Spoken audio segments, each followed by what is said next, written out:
اللہ نے انسان کے اختیار کو اتنی رسپیکٹ دی ہے کہ اللہ نے انسان کو یہ بھی اختیار دیا ہے کہ تم چاہو تو اپنی فطرت کے اگینسٹ کام کرنا شروع کر دو. تمہاری فطرت ہے رحم، لیکن تم بے رحم بن جاؤ. میں آپ کو بتاؤں، انسان جب کسی کے ساتھ بے رحمی کرتا ہے، ظلم کرتا ہے، تو وہ اگینسٹ دا فطرت چلتا ہے. اور یہ فطرت اتنی ایک لیول پہ چلی جاتی ہے کہ آپ نے بہت سے لوگوں کو دیکھا ہوگا جو اپنے آپ کو سیلف ہارم پہنچاتے ہیں، اپنا ہاتھ کاٹ لیتے ہیں، اپنے آپ کو مار لیتے ہیں، کوئی غلط چیز کر لیتے ہیں، اپنے ساتھ رحم نہیں کرتے.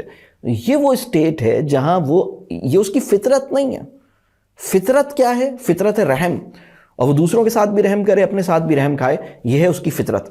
لیکن جو بے رحمی ہے، آپ سوچئے خدا نے انسان کی اختیار یا خدا نے انسان کی چوائسز کو کس سطح پر ریکگنائز کیا ہے اور کتنی عزت دی ہے کہ تم جیسا چاہتے ہو میں ویسی تمہیں توفیق دے دیتا ہوں، تم جیسا مانگتے ہو میں دنیا کو ویسا کرنا شروع کر دیتا ہوں.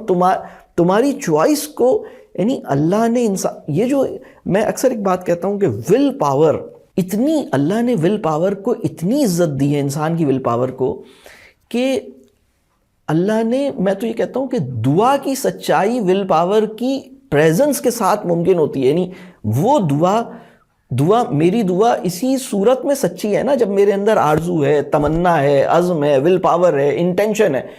اگر میری انٹینشن ہی نہیں ہے حج کرنے کی اور میں کہہ رہا ہوں یا اللہ بس حج کرا دے، لیکن میرا کوئی دل نہیں چاہ رہا کہ میں اپنے آفس سے 1 مہینے کا بریک لوں اور حج پہ جاؤں، میرا تو کوئی پلان بھی نہیں ہے، میری کوئی چاہت بھی نہیں ہے، بس اللہ آپ حج کرا دیں مجھے، یہ میں مذاق کر رہا ہوں، اپنے آپ کو بہلا رہا ہوں. میں اگر مجھے حج کرنا ہے تو مجھے یہ ذہن میں بنانا ہوگا کہ بھائی مجھے حج کرنے کے لیے نکلنا ہوگا اور مجھے بریک لینی ہوگی. تو کیا do I actually want it?